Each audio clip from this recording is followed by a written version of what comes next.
The depredations which had been committed on the commerce of the U.S. during a preceding war by persons under the authority of Spain are sufficiently known to all. These made it a duty to require from that government indemnifications for our injured citizens. A convention was accordingly entered into between the minister of the U.S. at Madrid and the minister of that government for foreign affairs. Before this convention was returned to Spain with our ratification, the transfer of Louisiana by France to the U.S. took place, an event as unexpected as disagreeable to Spain. From that moment, she seemed to change her conduct and dispositions toward us. To obtain justice as well as to restore friendship, I thought a special mission advisable, and accordingly appointed James Monroe, Minister Extraordinary and Plenipotentiary, to repair to Madrid and in conjunction with our minister resident there, to endeavor to procure a ratification of the former convention and to come to an understanding with Spain as to the boundaries of Louisiana.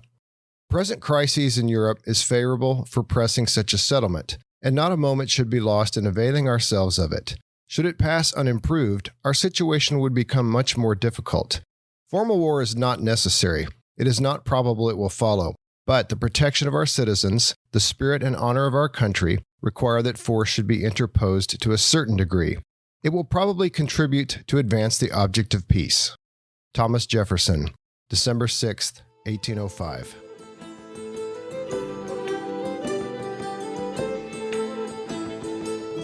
As 1805 gave way to 1806, relations between the United States and Spain were at their lowest ebb since the two had established diplomatic relations over 20 years prior. Ever the optimist, though, the President of the United States, Thomas Jefferson, reported in a message to Congress in early December 1805 that he felt an agreement could be reached between the two nations, though, as noted in the opening quote, Jefferson did not completely close the door on the use of force in order to secure that peace. We've talked a bit about the growing tensions with Spain in recent episodes, but in this episode, I'd like to dive into those tensions a bit further before exploring other points of tension both out in the nation and within the halls of Congress. Before I get to that, though, I'd like to welcome you to the presidencies of the United States. I'm your host, Jerry Landry. Special thanks to James Early for providing the intro quote for this episode. James has been a friend of the podcast since the beginning and has consistently helped to get the word out there about presidencies. After hanging around with so many podcasters for a while, James decided to dip his toe into the waters as well, and has collaborated with Scott Rank of the History Unplugged podcast on a series of podcasts devoted to exploring key battles in various conflicts in history. Currently, they are in the midst of a series on the Pacific theater of World War II, but they'll soon begin a new series called Key Battles of American History. As we've already seen in this podcast, war has been a part of the history of the United States from the nation's founding, and these conflicts have had an impact on bringing the nation together, increasing the nation's size, combating disunion, and in the 20th century, saw the U.S. become a global superpower. James and Scott in the new series will discuss American history through the lens of the most important battles of America's wars. I'll post a link to the presidency social media as well as in the source notes page for this episode if you'd like to check it out, or you can search for Key Battles of American History anywhere fine podcasts can be found. As noted in previous episodes, a particular point of tension between the U.S. and Spain at the time was the border between Spanish territories and the Louisiana Purchase. The Americans naturally had a more expansive view of where the border lay, in particular the one to the east of the Louisiana Purchase, with the U.S. government claiming that West Florida had been part of the agreed territorial acquisition with France. As neither Spain nor France was willing to concede the point, and Spain had retained control of West Florida even when the Louisiana colony was briefly returned to France, the American position was rather weak. Still, as we've seen from James Monroe's negotiations in Europe, this didn't mean that the government wouldn't continue to officially push the point while American citizens back home sought a resolution through other means. West Florida was not just important in terms of securing the east bank of the Mississippi River, but it also contained a key port on Mobile Bay. White settlers in the eastern portion of the Mississippi Territory would send their goods down the Mobile River to the port that had been established on the bay that the river fed into. As had been the case with New Orleans, though, Spanish officials at Mobile taxed American goods going through their port and would at times cut off the right of deposit altogether. As had been the case with the Mississippi River, white settlers in the eastern portion of the territory felt that something had to be done to secure their use of that port. However, it would be on the west side of the territory that the first action towards the goal of claiming West Florida was taken. A group of three brothers, Nathan, Reuben, and Samuel Kemper, would lead what has come to be dubbed the West Florida Rebellion of 1804, or the Kemper Rebellion. However, we must note that, as described by historian Andrew McMichael in his book, Atlantic Loyalties, Americans in Spanish West Florida, 1785 to 1810, there is reason to question whether this can, in fact, be called a rebellion, or if it was just another in a series of raids on the borderlands that occurred periodically since 1778, and in which the Kempers themselves had even participated. From McMichael, quote, intent on stealing slaves and cattle, the Kemper gang seemed less like a revolutionary vanguard and more like the leaders of a group of land pirates intent on plundering the Baton Rouge district. Still, in August 1804, they, along with 30 men, crossed the border and proceeded with, quote, a blue and white striped flag and, quote, a proclamation of independence to the capital of West Florida, a settlement named Baton Rouge. Now, for those who don't know, Baton Rouge is where I was born and I grew up around the area, so it does fill my heart with some joy at being able to talk about it on here. If you go to the Baton Rouge area, you may at some point hear something about the Republic of West Florida. While the Kempers and their associates did proclaim a Republic of West Florida that August, this wasn't the one that is typically referred to, but we'll get to that one as well before too long. For the Kempers and their force, they found few local supporters for their efforts, and as they started hearing reports of Spanish troops and militia forces coming from East Florida, the Kempers decided that it would be better to live to fight another day, and they all made their way as fast as possible back across the border into the Mississippi Territory. Thus endeth the First Republic of West Florida. Naturally, this attempt at overthrowing Spanish control in West Florida had an impact in what soon after became the Orleans Territory.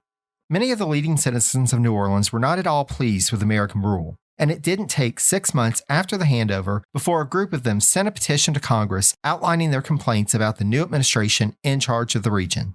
They aptly chose a relocated former congressman who we've discussed previously, Edward Livingston, to draft their position.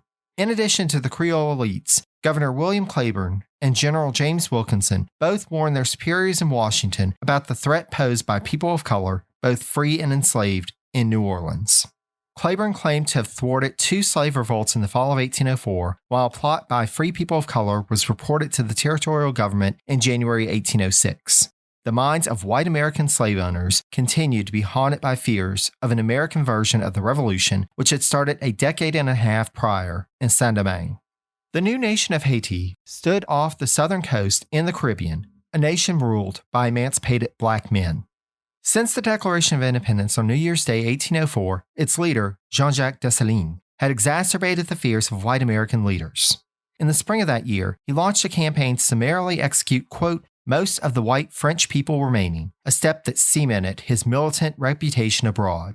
Dessalines dismissed the threat of the French returning to reassert control, proclaiming, quote, let her, i.e., France, come, this power crazy enough to dare attack me. Let them come, these homicidal troops. I am waiting for them, standing firm, with a steady eye.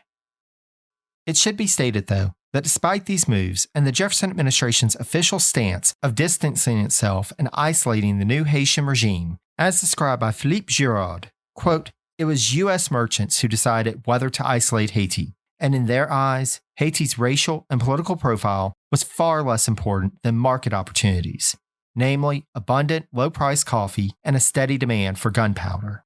As accounts by U.S. merchants make very clear, trade with Haiti could not have taken place without the acquiescence of Dessalines, whose policies were thus far more relevant to the actuality of U.S.-Haitian trade relations than Jefferson's.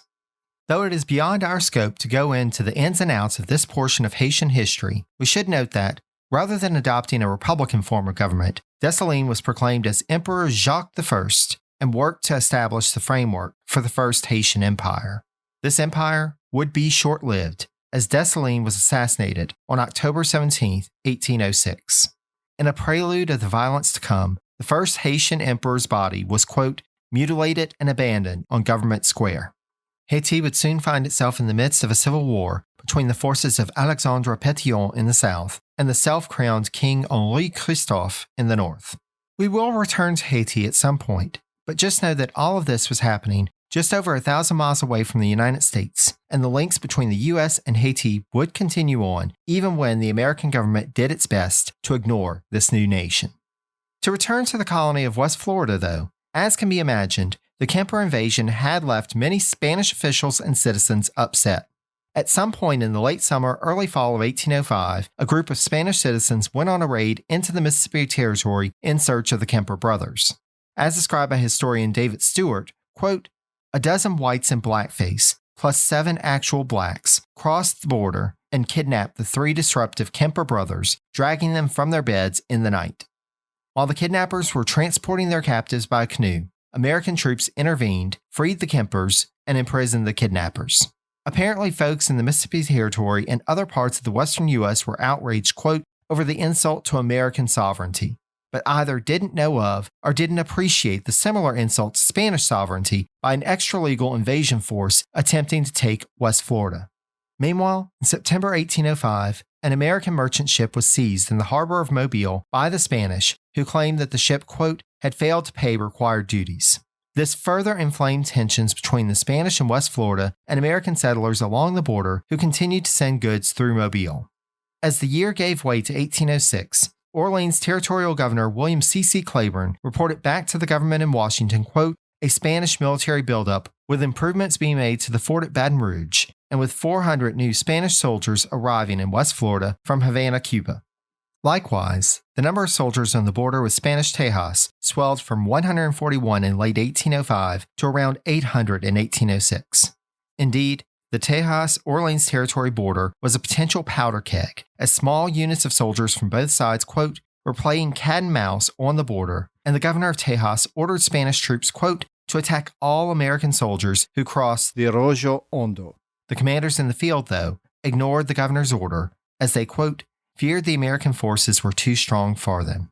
Little did Claiborne know, though, that the greatest threat to his continuance in office was from within the United States, rather than the Spanish forces on the borders.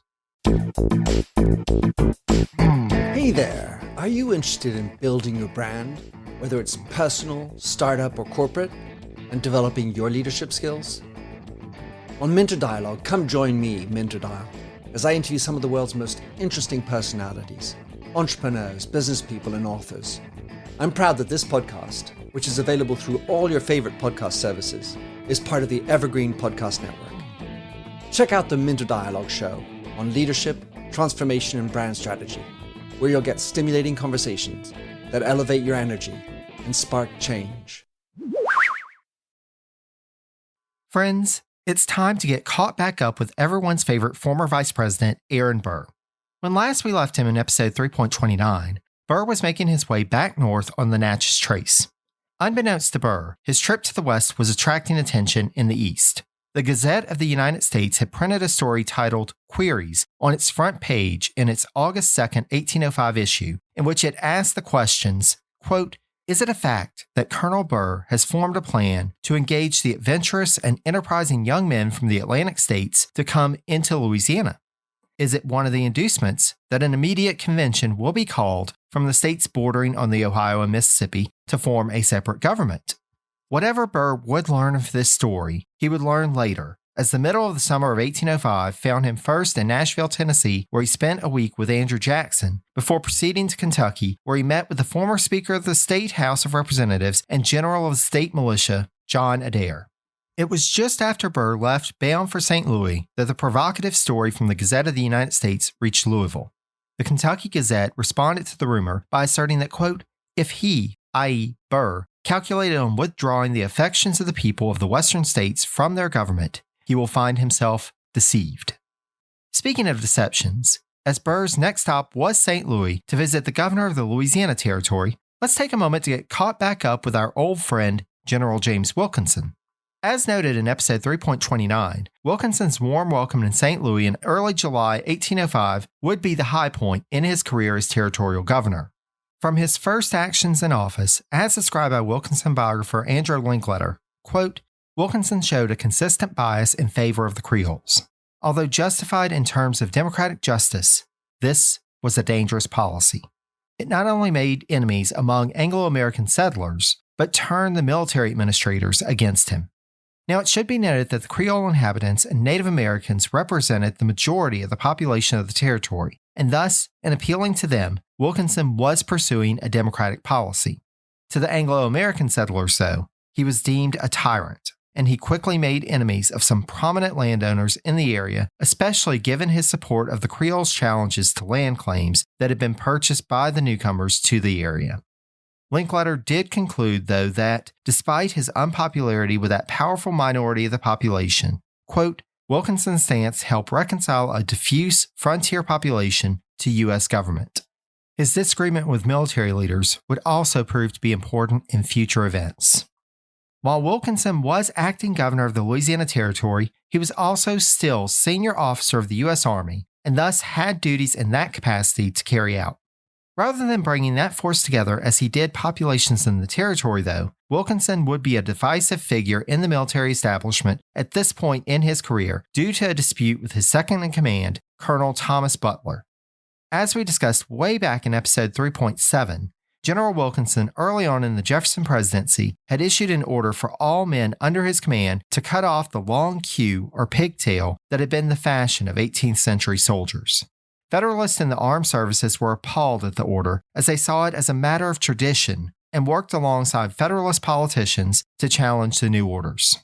Colonel Butler was one of those who had opposed Wilkinson's order, and as late as 1805, he was still in open opposition, maintaining his long hair in the traditional fashion.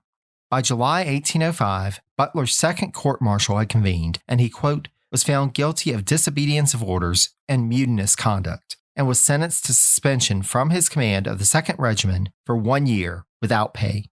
Ultimately, fate would intervene to remove Butler as a source of opposition to Wilkinson, as the colonel fell ill and passed away from yellow fever in New Orleans on September 7th of that year. But filling his vacant position would open up a new can of worms, as the commanding General Wilkinson found that Secretary of War Henry Dearborn had his own ideas about who Wilkinson's second-in-command should be. Even with his days filled with the politics of territorial and military administration, Wilkinson still managed to find time to engage in other forms of intrigue. As described by David Stewart, quote, in his early days as governor, the stocky, florid Wilkinson acted as if he knew a great secret. When alone with a senior officer, he locked the doors and paced silently. The general insisted that public opinion favored energetic measures. Wilkinson said, he had a grand scheme in contemplation that will not only make mine, but the fortunes of all concerned. Burr arrived in St. Louis on September 12th, a few days after Colonel Butler's passing, though that news had likely not arrived at that point. The former vice president remained in the gateway city for a week, but it seems that the visit didn't go quite so well. A major on the scene who observed interactions between Burr and Wilkinson noted that Burr, quote, strictured the situation and laughed at the general's military notions. Burr biographer Milton Lomas described it as, quote, a recognizable picture of Aaron Burr, patrician by birth, being patronizing to James Wilkinson, self-made upstart. Of Burr displaying that consciousness of superiority so often attributed to him by contemporaries and so irritating to some of them. James Wilkinson was not a man to suffer criticism lightly, certainly not a man to relish being laughed at. It should be noted that, in addition to his professional difficulties, the Wilkinson that Burr found upon his arrival in St. Louis was also a man suffering personal difficulties. His wife Nancy had developed tuberculosis and had suffered from ill health in the latter part of the summer. For Burr's part, David Stewart argues that, in his visit to New Orleans, Burr received confirmation about Wilkinson's status as a paid agent of the Spanish government, which had caused him to doubt his fellow conspirator. Whether they were received before or after Burr's arrival, Wilkinson would likewise come to have doubts about his relationship with Burr from letters received from Secretary of War Henry Dearborn and Daniel Clark, a contact in New Orleans. Clark reported that, quote, many absurd and wild reports are circulated here about a plot involving Burr and Wilkinson, while Dearborn reported that, even as far as Washington, D.C., quote, there is a rumor that you, Burr, etc., are too intimate. Upon Burr's departure, both men had a choice to make. For Burr, he had to consider whether he could in fact rely on Wilkinson in his plans, while the general had to carefully weigh who would offer him the most as events played out, the Americans, the Spanish, or Aaron Burr. Before we follow Burr back on his journey to the east, let's take a moment to check in on the Orleans Territory and Governor William C.C. Claiborne. Since assuming his post, Claiborne had quickly worked to establish a solid government for the territory, and in fact, in the spring of 1805, had pushed it into the second state of territorial government, which allowed for an elected House of Representatives. However, Claiborne's tenure to that point had been one in which he had faced criticism from the inhabitants with Spanish and French backgrounds. As noted by Linkletter, in contrast to Wilkinson, Claiborne was not as sensitive to the positions of the Creole population in the Orleans Territory. Further, Claiborne allowed his frustrations to show in a speech that he delivered to the Territorial Council on July 3, 1805.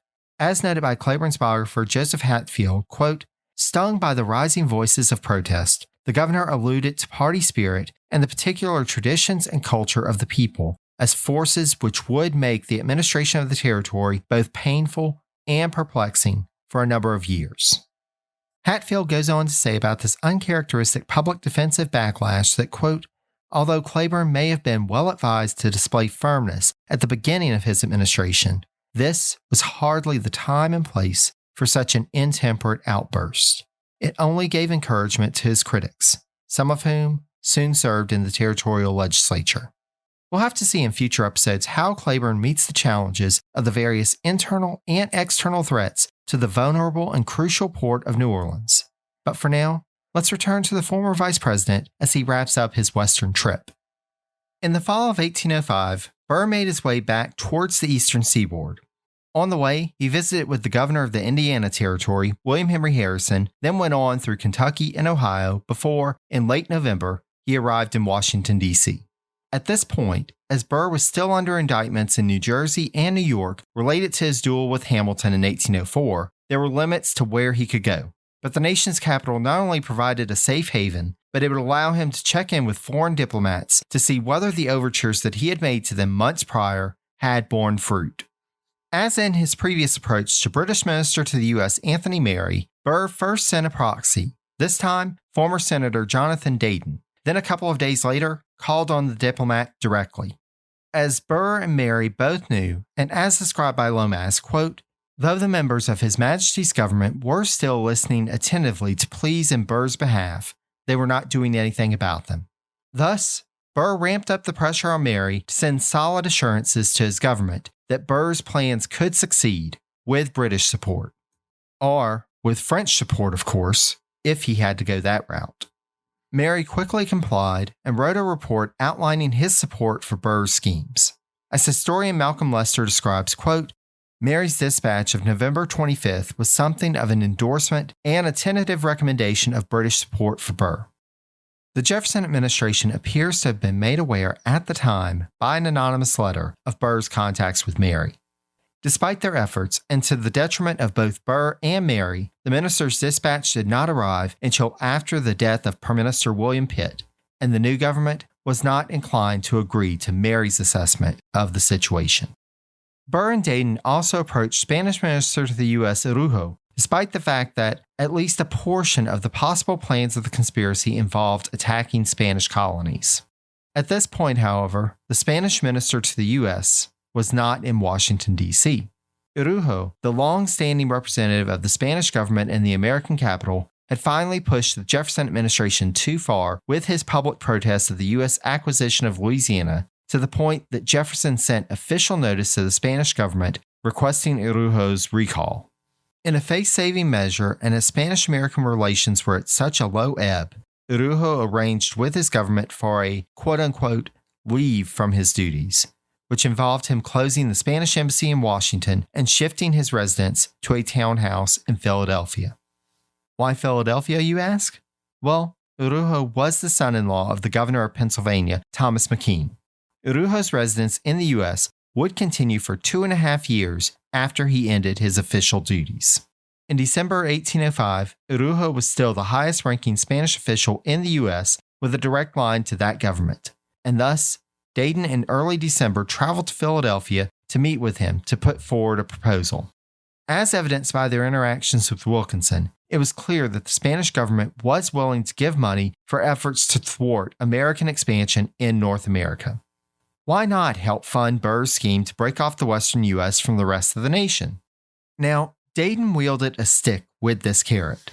He falsely claimed that the British were already supporting Burr's efforts and, with that on the table, laid out that the plans included taking the Floridas and Mexico. If the Spanish would contribute to the effort, though, the implication was that those aims could change. Araujo was not fooled. If the British were funding Burr's plans, then there would have been no need to approach the Spanish government. Still, he was open to listening to how Burr might spur some discontent in the United States. In subsequent meetings, Dayton shifted tactics. He admitted to lying about the British support, but now he was ready to come clean with a portion of the plan he hadn't revealed previously. Burr's plans included, wait for it, an invasion of Washington, D.C. itself. As described by David Stewart, quote, upon a signal, Burr's men would seize the president, the vice president, and the president pro tem of the Senate. Burr's forces would empty the local banks, then sail away on the best ships in Washington's Navy Yard, burning the others so they could not follow. Dear friends, it seriously surprises me that there is no biography available of Jonathan Dayton because he is the ultimate snake oil salesman of his time. Somehow, he was able to convince Araujo, and of all of the foreign powers that Burr reached out to in his plans to attack Spanish and American holdings, it was a Spanish diplomat who was the only one who provided funds to aid in the effort. Granted, it was only $3,000, but Araujo provided $3,000 more than the British ever would. I am, however, getting ahead of myself. Arguably, Burr's overture to Araujo was not the most brazen move he undertook at the latter part of 1805, for Burr met with none other than President Thomas Jefferson on November 30th, 1805.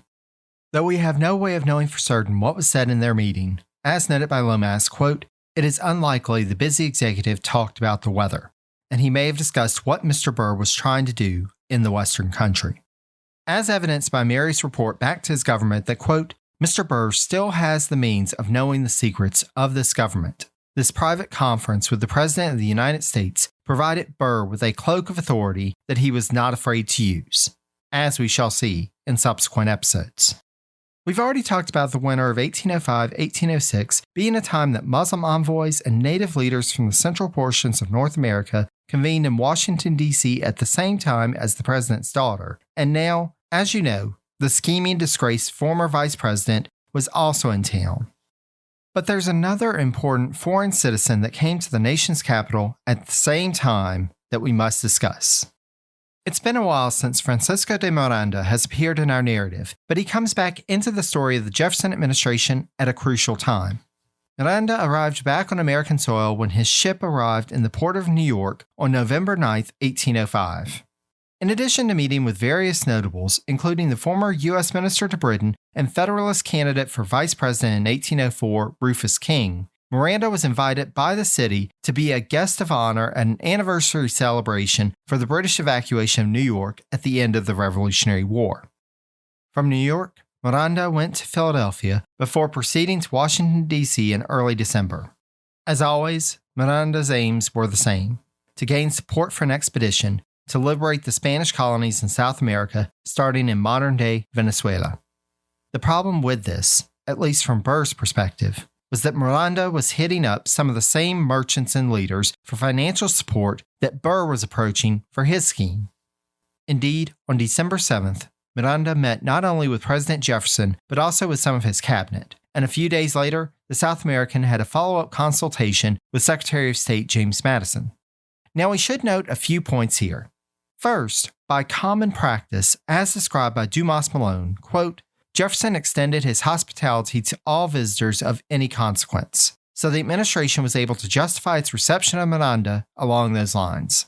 However, the friendliness exhibited by the president and his chief officers had an impression, quote, on his, i.e., Miranda's prospective supporters in New York. The minds of the latter, it may be added, were filled with hopes not only of the liberation of colonial peoples, but of financial gains commensurate with the risk of the undertaking. We should, however, note that it is fairly certain that the administration communicated that they could not officially sanction Miranda's plans. With that, the question remains as to what kind of unofficial assurances Jefferson or the cabinet members provided. Given how many prominent Americans had been approached by Miranda over the years, there is little doubt that the administration was aware of his goals, but they did nothing to dissuade others from supporting Miranda or to stop him from organizing his expedition on American soil. Let's put our discussion of Miranda on the back burner for the moment and turn our attention to the first full session of the 9th U.S. Congress, which had convened on December 2, 1805. Up until this session, Jefferson had enjoyed a rather convivial relationship with the legislative branch in his presidency. Though he had always tried to maintain a clear delineation between the powers of the executive and the legislative branches of government, Jefferson had found Congress quite willing to agree to his administration's policies. A growing problem, however, was the opposition of John Randolph of Roanoke, House Representative from the state of Virginia. Despite the fact that Jefferson and Randolph were distant cousins, indeed, both men could also claim kinship with many prominent figures from Virginia. As last discussed in episode 3.25, Randolph could not get behind some of the administration's recent actions, notably with the Yazoo land claims, and came out publicly with strong words attacking some of Jefferson's key allies, in particular, Secretary of State Madison. This did not mean, of course, that Randolph was against the president personally. As Randolph wrote Secretary of the Treasury Albert Gallatin on October 25th, quote, "I regret exceedingly Mr. Jefferson's resolution to retire and almost as much the premature enunciation of that determination. If I were sure that Monroe would succeed him, my regret would be very much diminished." Randolph increasingly saw Madison as betraying the principles of the Democratic-Republican Party and Monroe as the true heir of Jefferson's legacy. As Madison biographer Ralph Ketchum describes, however, Jefferson and Madison were in lockstep in their ideology as it had been devised and adapted over the years of their close collaboration. Quote, "As Jefferson said in his inaugural address, Republican government was the strongest in the world because of its support by the people. He and Madison intended to use this strength for the only purpose that would not diminish it, to achieve Republican ends." Attacks against Madison were in essence attacks against Jefferson, and that just would not do for holding the political faction united under Jefferson together. As politicians in Washington saw that a rift between the administration and a key Democratic-Republican congressional leader would cause problems, they started thinking of ways to avoid a head-to-head battle. Thus, Representative Christopher Clark, Democratic-Republican from Virginia, approached Jefferson about the idea of sending Randolph as a special envoy to Great Britain to work to resolve the growing issues between those two nations. The president, however, rejected this proposal, instead asserting his confidence in his ally and friend James Monroe in handling the situation. Though this method of pushing political adversaries off to foreign posts would be used over time to quell opposition, given the importance of sorting out matters with Britain and the fact that such an appointment would mean greater interaction between Madison and Randolph, it's easy to see why Jefferson thought that it wasn't a great idea. But it still remained to determine what to do about Randolph. As Congress came back together, the rumor started to spread that Jefferson would prefer Representative Randolph was not reappointed to his position as chair of the House Ways and Means Committee. Randolph, however, was a close ally of Speaker of the House Nathaniel Macon, Democratic-Republican from North Carolina. Thus, if the administration and its allies in the House really wanted to turn Randolph out of his chairmanship, they couldn't just stop at Randolph. Macon had to go too. When the House came back together in early December, as was customary, the election for Speaker was one of the first items on the agenda. In this election, Speaker Macon, who had served in that role for the past two Congresses, was challenged by the nomination of Representative Joseph Varnum, Democratic-Republican from Massachusetts. As Varnum had been put up by allies of the administration and no word had come from the president's house dispelling the rumor about Jefferson's desire to see Randolph replaced, it was clear to Macon, Randolph, and their faction that the president had given his blessing. This time, though, Jefferson would not have his way. After 3 ballots, Macon was finally reelected as Speaker of the House, and he then went on to name Randolph as chair of the House Ways and Means Committee again. Not only was this effort to remove Randolph from power a failure, it also served to further the rift between the two Virginian cousins at a time where the president might need congressional support in the case of either peace or war with Britain or Spain. while addressing, quote, the infringement of neutral rights by the maritime powers, an allusion to Great Britain, in his annual address, then, 3 days later, sending a special message to Congress on the failure of Monroe's special mission to Madrid and the continued perilous state of affairs on the U.S.-Spanish borders. In neither of these messages did Jefferson provide clear guidance on what to do.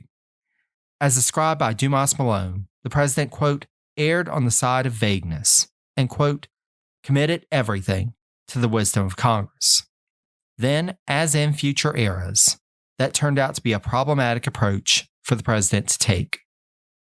As Malone notes, as most of the discussions took place behind the scenes with few committee notes to paper about the process, we don't have all of the details, but it seems that shortly after Congress convened and Jefferson sent over his messages, word was sent to John Randolph, quote, that the president desired an appropriation of $2 million for negotiations for the Floridas. Randolph later asserted that he rejected the idea, both because he did not agree with negotiating for the Floridas and as he objected to Jefferson not just saying in his special message what he wanted Congress to do. Both Jefferson and Randolph's friend Secretary Gallatin lobbied the representative from Virginia, who had been appointed to a special committee to respond to the president's message regarding Spain, but to no avail. Randolph had no intention of supporting paying 1 cent for the Floridas. The committee presented to the full House a report on January 3, 1806, which reflected, quote, Randolph's insistence that belligerency should be shunned until the national debt had been discharged. Randolph did, at the very least, put forward, quote, a resolution authorizing the immediate raising of such number of troops as the president might deem sufficient to protect the southern frontiers from Spanish inroad and insult. No matter. If Randolph could no longer be counted on to advance the administration's agenda in Congress, there were other congressmen who they could call on for support. And on January 6th, one of these individuals introduced a resolution that called for the $2 million appropriation requested by Jefferson. The administration's new point person in the House would be Barnabas Bidwell, an incoming Democratic-Republican representative from Massachusetts. Bidwell was a graduate of Yale College and had studied law at Brown University in Providence, Rhode Island. From his political base in western Massachusetts, Bidwell had been elected to the state Senate in 1801 and served until he was elected to the U.S. House of Representatives. Now, I've checked this in a couple of sources, and it seems like Bidwell may have simultaneously served in the Massachusetts State House of Representatives and the U.S. House from 1805 until 1807. But I'm still trying to confirm that that was the case.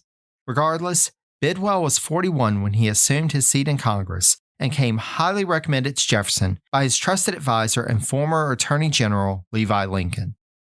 As Jefferson had worked with Lincoln and Postmaster General Gideon Granger to cultivate Democratic-Republican strength in New England, the stronghold of federalism at the time, it could have been that Jefferson saw Bidwell as a key ally to have in his corner in terms of political geography. Representative Varnum, the chair of a committee to which Randolph's bill had been referred, decided to eliminate the either-or nature of the two resolutions. He put forward, quote, a bill authorizing the president to call into service militia up to 100,000 and appropriating $2 million for that purpose. This bill was adopted by the House on January 27th and the Senate on April 14th. Despite this effort at conciliation, Bidwell's bill for another $2 million, quote, for undefined diplomatic purposes was still out there, and this bill was adopted even earlier than Varnum's, on January 16th. The bill, known as the $2 million bill, went quickly through the Senate as well, passing in that House on February 7th, and Jefferson signed the bill into law on February 13th. The passage of the $2 million bill indicated a shift in the political landscape of Washington, as Randolph had successfully been bypassed and the president's agenda passed without the congressman from Virginia's approval. The fact that Jefferson's grandson, born at the president's house on January 17th, was named James Madison Randolph could also have been salt in the wound. It was clear that the immediate post-Jefferson future that the president envisioned went through Madison, not Randolph's proposed successor, James Monroe. But wait, you say, what about the situation with the British? As we've already discussed in previous episodes, a growing point of contention in Anglo-American relations was impressment. are the forced servitude of American sailors on British ships. For anyone who thinks that it is hypocritical of a nation that has a sizable portion of its economy reliant on enslaved labor to be so up in arms at the idea of impressment, you're definitely not alone. Students of history have noted this dichotomy for years, and the only explanation I have is that humans and the societies that they craft and participate in are not always rational. But I digress. Though Jefferson had already touched on the issues with the British in his annual message, he decided that he needed to send a more robust message directly identifying the British and speaking more particularly to the issues at hand. While Jefferson's message of January 17, 1806 was short, it was accompanied by a host of supplementary materials to add gravity to the situation. Though again, Jefferson refrained from giving clear direction on what he wanted from Congress, it was at the very least clear that he wanted some action to be taken by that body. Unfortunately, the path to that action went through Representative John Randolph of Roanoke. The consideration of Jefferson's information on quote-unquote infringements on neutral commerce was referred to the House Ways and Means Committee, despite efforts of Bidwell and other Northern Democratic Republicans to prevent such a move. Despite this initial misstep, within a couple of weeks, the administration's supporters in the House were able to get the matter out of Ways and Means and instead brought before the Committee of the Whole, which is the main body of the House. On that day, January 29th, Representative Andrew Gregg, Democratic Republican from Pennsylvania, quote, submitted a resolution calling for the exclusion of all British imports until equitable and satisfactory arrangements should be made respecting impressment and the actions against American commerce. It quickly became clear that Randolph was in opposition to this proposal, and a leading Federalist leader doubted its potential for passage, especially considering that he described the House at this point as, quote, completely disorganized, having no man to lead them, and being split into 20 different opinions. The Senate, meanwhile, was not willing to let the House have all of the legislative fun. Senator John Quincy Adams, Federalist from Massachusetts, drafted 2 resolutions which were then offered up out of committee by Senator Samuel Smith, Democratic Republican from Maryland, along with a 3rd resolution that Smith drafted. As described by Adams' biographer Samuel Flagg Bemis, quote, the first resolution declared that the captures and condemnation of American vessels and their cargoes under the order of the British government were an unprovoked aggression upon the property of the citizens of these United States, a wanton violation of their neutral rights, and a direct encroachment upon their national independence. The second requested the president to demand and insist upon restoration and indemnity. Both of these passed with little to no opposition, and Bemis called the Senate's approval of these 2 resolutions, quote, Adams's first triumph as a nonpartisan senator, as the senator from Massachusetts was increasingly out of line with his Federalist colleagues. The 3rd resolution, which was an idea that Smith had proposed back during the debates on the Jay Treaty a decade prior, called for, quote, a ban on foreign ships landing any goods in the United States that were not of the growth or manufacture of the country to which the ships belonged. Vessels of nations that did not discriminate against the American re-export trade were to be exempt. In essence, Smith's Non-Importation Act would affect only one nation, Great Britain. Despite Smith's close ties to the administration, including the fact that his own brother was Jefferson's Secretary of the Navy, his overtures to get support from the administration for his bill were to no avail. Likewise, though in the House, Federalists thought that Gregg's resolution had its origin in the Jefferson administration, the president and his cabinet opposed Gregg's non-importation bill as well. Knowing that the administration was opposed to the Gregg resolution did not stop John Randolph from using the opportunity of speaking against the bill to also lodge some attacks at Madison. Realizing that something had to be done, the administration turned to Randolph's friend and congressional ally, Representative Joseph Nicholson, Democratic Republican from Maryland, who put forward a more moderate compromise bill on non-importation. Randolph, realizing that he could not muster enough opposition to the bill to defeat it in the House, instead, quote, absented himself from the decisive vote on that resolution. When the Nicholson resolution was sent to the Senate, Senator Smith voted in favor of the measure, though he felt, quote, that it had little more than symbolic value. In the final bill, as described by Smith biographer Frank Castle, quote, the law prohibited the importation of English silk, tin, leather, and a few other products that altogether constituted a small percentage of the goods normally bought from Britain. The Non-Importation Bill of 1806 was not set to go into effect for 9 months, which would allow time for the news of the bill to go across the Atlantic and hopefully motivate the British government to come to a peaceful resolution on the matter. Ultimately, the congressional action on both the British and Spanish questions depended upon negotiations. So with some tools put into place to hopefully aid in the work, the question became just who would negotiate with these two foreign powers. Shortly after the passage of the $2 Million Act, Jefferson submitted 2 names on February 28 to the Senate for confirmation as special commissioners to negotiate with Spain. The choice of James Baldwin, the U.S. Minister to Spain, was reasonable enough and approved quickly. But the Senate got into an uproar about the nomination of U.S. Minister to France John Armstrong Jr. as the second commissioner. If you'll recall from last episode, dear listener, I mentioned that Armstrong had suffered from some bad press in the United States related to his ill-advised comments on a claims case being resolved in France involving American merchants. This came back to bite him in the confirmation process for the special commission, with both Democratic Republicans and Federalists opposing Armstrong. Senator Samuel Smith led the fight, but Senator Adams also called his appointment, quote, one of the most disgraceful acts of Mr. Jefferson's administration. When the vote was taken in mid-March, the Senate was tied, 15-15. Thus, it fell to Armstrong's fellow New Yorker, Vice President George Clinton, to break the tie, and he broke it in favor of Armstrong. While the nominations for the commission to London were not quite so contentious, they would also pose a political problem for Jefferson and his administration. That winter, there had been rumors circulating around Washington that the president intended to appoint Senator Samuel Smith as a third commissioner to Spain, but of course, that nomination never materialized. Still, despite his opposition to Armstrong's nomination, Smith had reason to believe that he would be considered as a commissioner to Britain. Jefferson later asserted that his initial inclination was to leave full negotiating powers in the hands of U.S. Minister to Britain James Monroe, but he was convinced by a committee of senators, which had included Senator Smith, that the Senate preferred for a commission to be named. Secretary Smith reported back to his brother about cabinet deliberations on the matter, and Jefferson's noting that, quote, a practical merchant of talent must be named to the mission.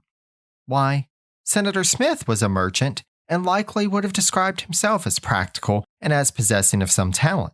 You can imagine Smith's surprise when the nominations finally arrived in the Senate, and Monroe's intended fellow commissioner was revealed to be William Pinckney of Baltimore. For longtime listeners of the podcast, I feel that I should clarify something before continuing. This Pinckney's name is spelled Pinkney, while the last name of the Pinckney family from South Carolina, which includes one-time presidential candidates Thomas and Charles Cotesworth and former U.S. Minister to Spain Charles, all of whom we've discussed in the past, is spelled Pinkney. To date, I've found nothing to suggest that there's any family connection between William Pinckney of Maryland and the South Carolinian Pinckneys, but as we'll be talking about William Pinckney for a bit, and Charles Cotesworth Pinckney is going to come back into the narrative at some point, I thought I should clarify matters. With that said, let me introduce you to William Pinckney. Though we haven't had reason to this point to discuss Pinckney by name, he had actually been involved in U.S. foreign relations by this point in the narrative. The Jay Treaty had established a bilateral commission to evaluate and settle claims, and Pinckney was one of the 2 American commissioners. He worked on this commission in London for 8 years, and thus was well acquainted with the movers and shakers in the British capital. Prior to his tenure in London, Pinckney had studied the law under Samuel Chase prior to Chase's joining the Supreme Court, and though he was associated with the Federalist Party, Pinckney, quote, was sought after by Republican and Federalists alike for his skills. The most vivid physical description that I've found for Pinckney comes from Monroe biographer Tim McGrath, who describes the man from Baltimore as follows, quote, a brown-eyed, moon-faced man with a long nose above a small mouth and spit curls poorly camouflaging a high forehead. He was an unrepentant clothes horse and a snob. Now, as you can imagine, the fact that Jefferson would pass over his longtime Democratic-Republican ally, Senator Samuel Smith, for a fellow Marylander who is more closely associated with the Federalists, did not go down well with Smith. As noted by Castle, quote, by April of 1806, the long-standing friendship between Jefferson and Smith had ended. Driven apart by policy differences and political ambition, the two men no longer communicated with each other directly, preferring to use Wilson Carey Nicholas, Democratic-Republican senator from Virginia, as an intermediary. Pinckney would be confirmed, and we'll discuss his mission in future episodes. For now, though, we must stay with Congress in the spring of 1806, as this would not be the only dispute to occur amongst government officials at the time. If you can imagine a raucous meeting of the House Ways and Means Committee, go ahead and get that in your mind, because that's where the trouble started. Apparently, one of the committee members, Representative William Finley, Democratic-Republican from Virginia, had used a recess in the meeting to have dinner and, quote, imbibe spirituous liquors before the meeting resumed. Thus, he was feeling rather saucy and made a remark that the effort of the committee leadership, quote, to repeal the duty on salt was primarily motivated by a desire to embarrass the administration, as the salt levy, originally put in place to fund the Barbary War, was now earmarked by the administration to fund the purchase of the Floridas, if such a deal could be reached. After another congressman, Representative David R. Williams, Democratic-Republican from South Carolina, defended the move, and other representatives, including the president's son-in-law, Representative Thomas Mann Randolph, Democratic-Republican from Virginia, tried to call Williams to order. The committee's chairman, John Randolph of Roanoke, stepped up to his own defense. However, as noted by Dumas Malone, quote, from the recorded words of this master of epithets and artist in innuendo, it is difficult to determine just whom he was aiming at. Because of the vague nature of the address, Thomas Mann Randolph thought that his kinsman's words were aimed at him and took offense. Thus, Thomas started verbally insulting John, and there was no question about whom he was referring. When those in the meeting turned to see how John Randolph would respond, they instead found that he had left the room. Soon after, Representative James Garnett, Democratic-Republican from Virginia, came in and asked Thomas Randolph whether his remarks had been directed to John Randolph, to which Thomas responded in the affirmative. Garnett then told him, quote, that John Randolph would expect to meet him either that night, which he preferred, or in the morning. We've talked about affairs of honor in the past, most notably with the Burr-Hamilton duel back in episode 3.23. But this wasn't just a dispute between two congressmen, which, though remarkable, was not completely unheard of. This was an affair of honor involving the son-in-law of the president. The presidential ties deepened when Thomas Randolph chose as his second for the negotiations Isaac Coles, who was Jefferson's private secretary. As we saw with the Burr-Hamilton situation, the seconds were responsible for the negotiations to see if there was any way to clear up the dispute without a duel. And in this case, Garnett and Coles were able to clear up some of the misunderstanding. Ultimately, though, the dispute ended when Thomas Mann Randolph, realizing his rash error in thinking John Randolph's comments had been directed at him, made his way to the House floor, quote, and, speaking in tones so low as to be almost inaudible, acknowledged his error and apologized for his very severe and harsh language. As the congressional session ended, it seemed like the matter was firmly closed. However, the flames would be fanned again, this time by words in print. The Aurora printed a piece written by someone using a pseudonym which claimed that the whole affair of honor was in fact part of a plan by Thomas Mann Randolph, William Finley, and others to take down John Randolph of Roanoke. Then, a back and forth appeared in the pages of the Aurora and the National Intelligencer about which man had actually backed down in the matter. There for all to see in print was a question of honor between two very proud Randolph men. Friends of both began to worry that the dispute was about to flare up all over again, especially as Thomas Mann Randolph began to question whether he should take back his apology. Having seen the journalistic dispute for himself, on July 13th, President Jefferson stepped into the situation with a letter to his son-in-law. While asserting that, quote, certainly I would not wish you to do what might lessen you in the esteem of the world, Jefferson also reminded Randolph that, quote, how different is the stake which you too would bring into the field? On his, i.e., John Randolph's side, unentangled in the affections of the world, a single life of no value to himself or others. On yours, yourself, a wife, and a family of children, all depending for all their happiness and protection in this world on you alone. Ultimately, James Garnett wrote a letter printed in the Richmond Enquirer clarifying the details of the matter, and Thomas Mann Randolph wrote back to his father-in-law that he had no intention of doing anything rash. There the matter lay, but only time would tell if, on one front or many, the Jefferson administration would be faced with a full-on conflict, be it of a public nature or private. It is in this period of uncertainty, dear listener, that I must draw this episode to a close. Special thanks again to James for providing the intro quote for this episode, and be sure to check out Key Battles of American History wherever you get your podcast.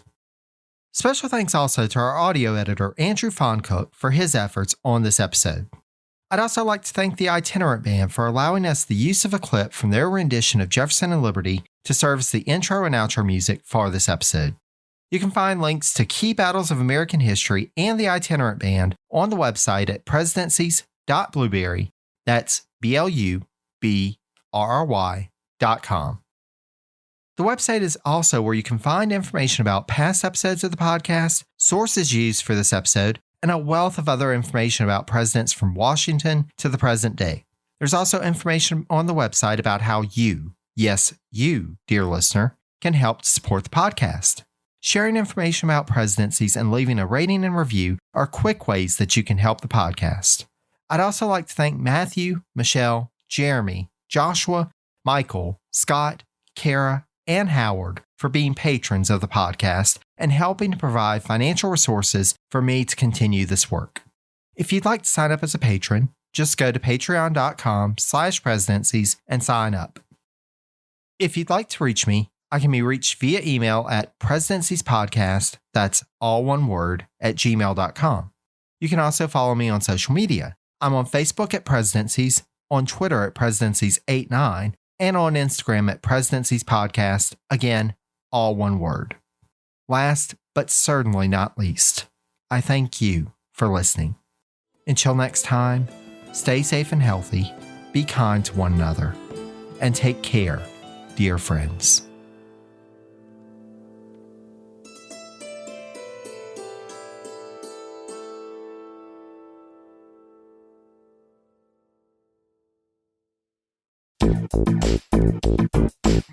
Hey there! Are you interested in building your brand, whether it's personal, startup, or corporate, and developing your leadership skills?